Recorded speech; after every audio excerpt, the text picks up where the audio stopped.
my blood boil a little bit more. It makes my heart beat faster. I don't see how that's a slur. Africa's beautiful. They have so many things to offer. Again, taking that, what was once a pejorative, and for the kids now to be able to see Africa now as this again, destination, this place I want to be. That's awesome. Taking something that we would consider hate speech and leveraging it to create a positive message is really what the work should be able to do. And so to say, yeah, go back to Africa, yes, get in touch with your roots. That's a great idea. Go back to Africa, yes. Go see the continent, meet the people. They're really nice. Yes, go back to Africa and see it. It's a beautiful place.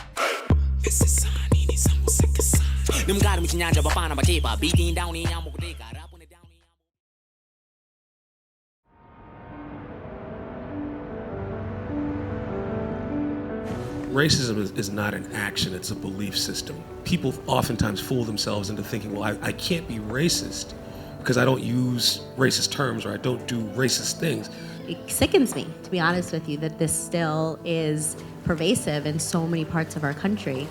People believe it's an exaggeration of the daily experience when it's literally like nail on the head. This is your daily life as a person of color. In the majority of places you go into, you feel othered in most of your life. That is how it feels. It may or may not be as blatant as that, but that is certainly how it feels day in and day out.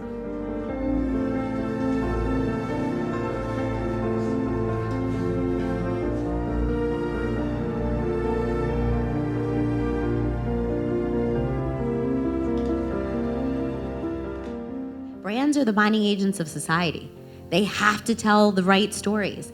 And to be honest with you, if they didn't have the right people sitting at the table saying, this is the feeling, there's no one can describe the feeling unless you've gone through it. So that's why it's so critical to have diverse people around the table making decisions from the beginning all the way to the end in production.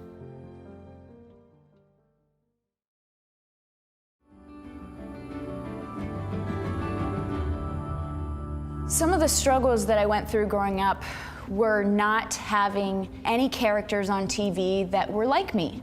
At first, I wonder if this show is going to really accurately portray what people go through when they're incarcerated, what that whole process is like, and what it's like as a human being to experience that. It's like, how do you tell somebody, like, your mom's in jail? I actually would have to stop watching it and just kind of like process it and cry because I realized I wasn't alone. We have seen how much Orange is the New Black has impacted you and people all over the world. Now, we want to continue that impact long after the show is over by launching the Pusey Washington Fund. The fund will support nonprofit advocacy groups whose goals are to reform criminal justice, protect immigrants' rights, end mass incarceration, and support women who have been affected by it. We've been honored to tell these stories of these characters, and we've learned firsthand that the system is failing women, both inside and outside of prison walls. So the Pusey Washington Fund will help all of us keep the Orange legacy living on far after the show is over. And so we as media partners and media companies have to really say, look, what is it that you're really trying to say? What is it that you're really trying to who are you trying to reach and why? And why does it matter and why does it resonate? And how is it authentic? But if you're not engaging the market in the way that they need to be spoken to or spoken of or reflected, then you're ultimately not bringing value to your clients.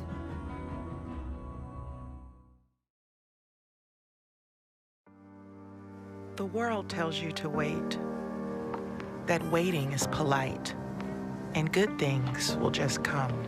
Don't wait to be told your place, take it. Don't wait for people to find you, find them. In work,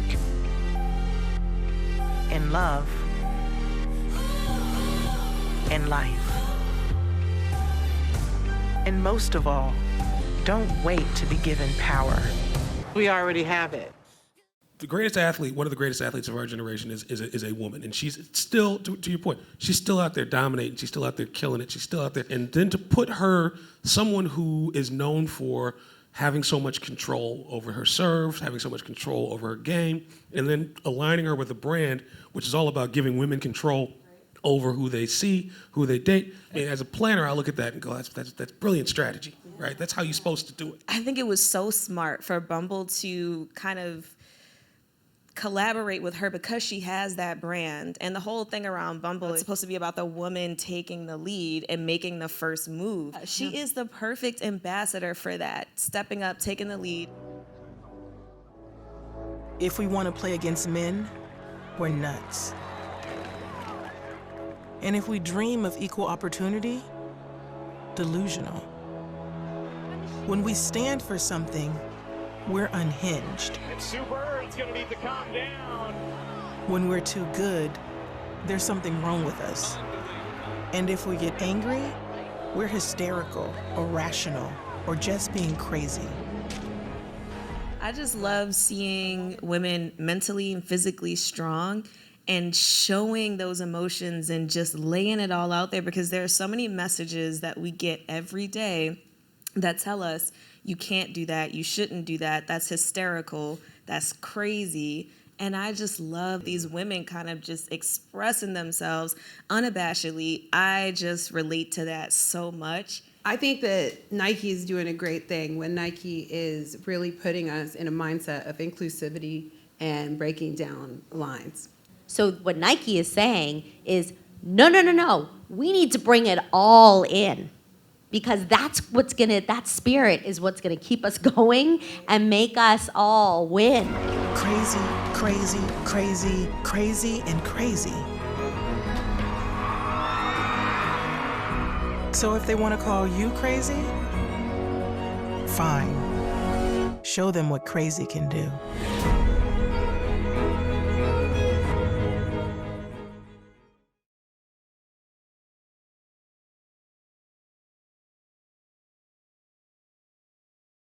We can't raise our sons to be the same type of guys that we were, because we were raised the wrong way in a lot of ways. And so seeing something like this, it for a father of daughters like me, it makes me feel like, okay, maybe these boys will be better than what we were, because, yeah, we made it, but not all of us did the best. And so hopefully, again, we can raise a better generation of young men. I feel like when you sometimes call out people who are part of a majority group or who are a part of a dominant group, that makes them feel very uncomfortable. When you're making the majority uncomfortable, they tend to push back a little bit. And it's not until we start making people comfortable being uncomfortable that we can start shifting a mindset that'll shift the behavior, right? So I think this is sparking that level of conversation that I think we all should be having. Kudos to P&G. They just push it to the limit, keep going. They're standing for something. They have a purpose. Because the boys watching today will be the men of tomorrow.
And I just thought it was perfect in the messaging, and not a word was spoken, but you could feel everything that this commercial was trying to say. I think this broadens the conversation to say, when you are there, we are ready for you, right? And I think that is, it's one of the only dimensions really that you can navigate in and out of that many Americans will face. Is a nice way of talking to you about the future.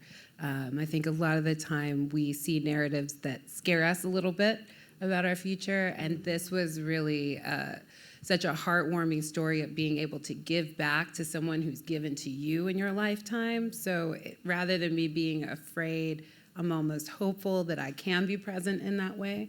And AARP seems like a partner that's going to help me get there. So I find it very heartwarming.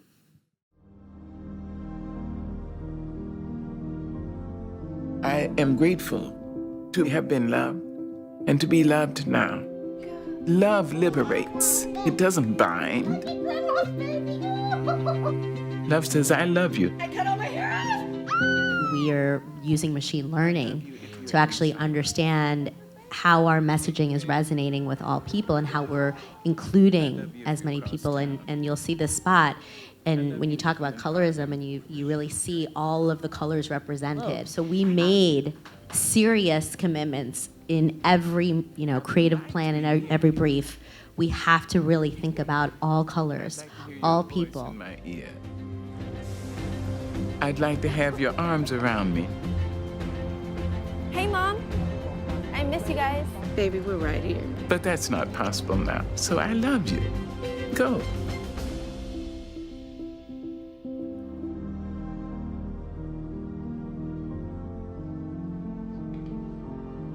Playing with a regular controller, there's some things that don't work for me. It's difficult for me to use both joysticks and the D-pad at the exact same time. And it just slowed me down a bunch more, while other people were like, change. What I like about the adaptive controller is that now everyone can play. I don't even have to look at the controller and just be like looking at the screen like, hey, yep. You never want your kid to feel like an outsider or an other. One of the biggest fears early on is, how will Owen be viewed by the other kids? He's not different when he plays. It's a little challenging, but that's the whole point of gaming. I can hit the buttons just as fast as they can. And I think I can crush my friends. No matter how your body is or how fast you are, you can play. It's a really good thing to have in this world.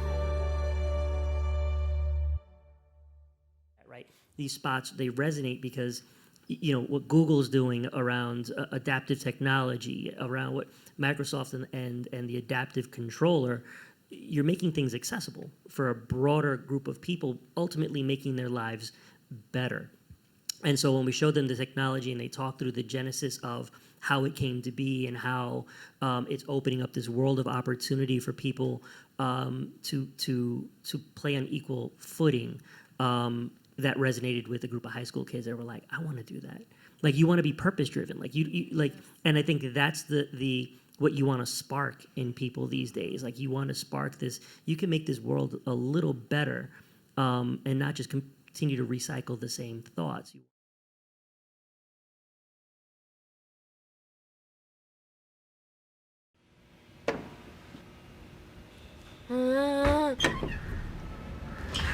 Silence does not mean that I'm speechless. One day I will get to you. Are you happy? You know, sorrow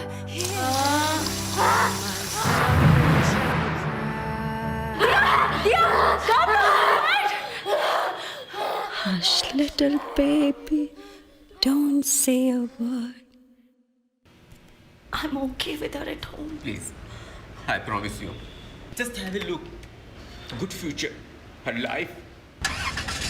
desperately I'm reaching out to you.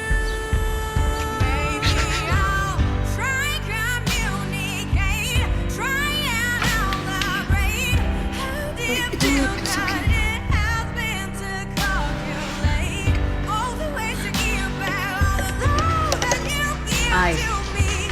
Every so thoughtfully I will do anything just to let you know. Come on.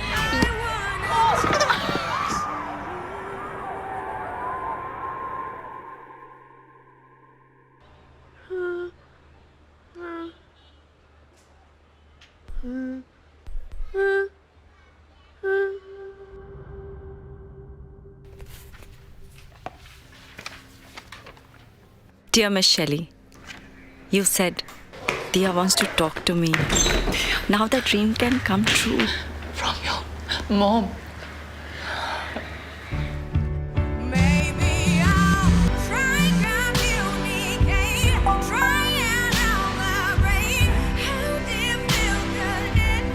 Mom, I miss you.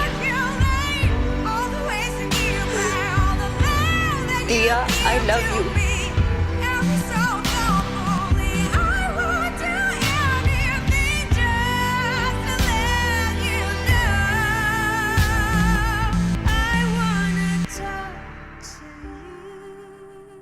Hush, little baby, don't say a word.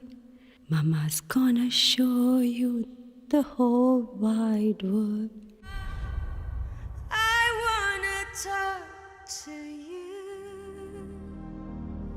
What I love is, where we've come in our advertising journey. And if you remember, even 10, 15 years ago, it was all about the product as the hero, the product benefits, the product this, the product that, or the brand.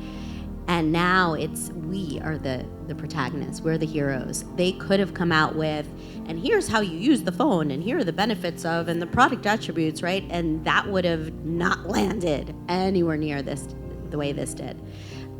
So I'm just so proud of our industry, how much we have advanced, and we're telling some really great stories. We just have to keep celebrating this.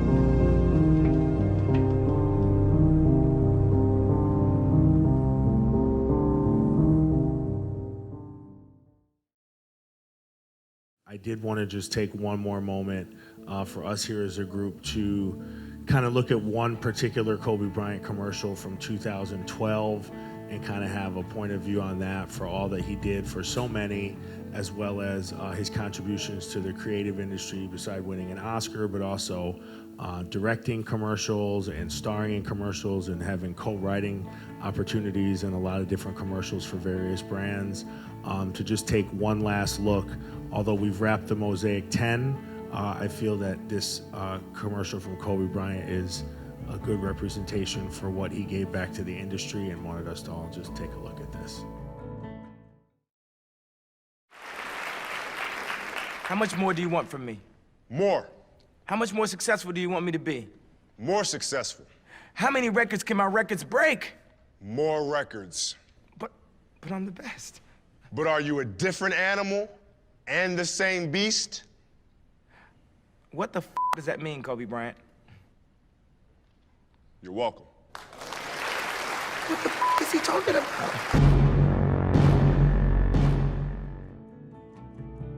There was this history that's not going to be written, that we were waiting for and anticipating, that will be missed. He was this iconic figure that transcended generations, and unfortunately that the rest of the story is not going to be told.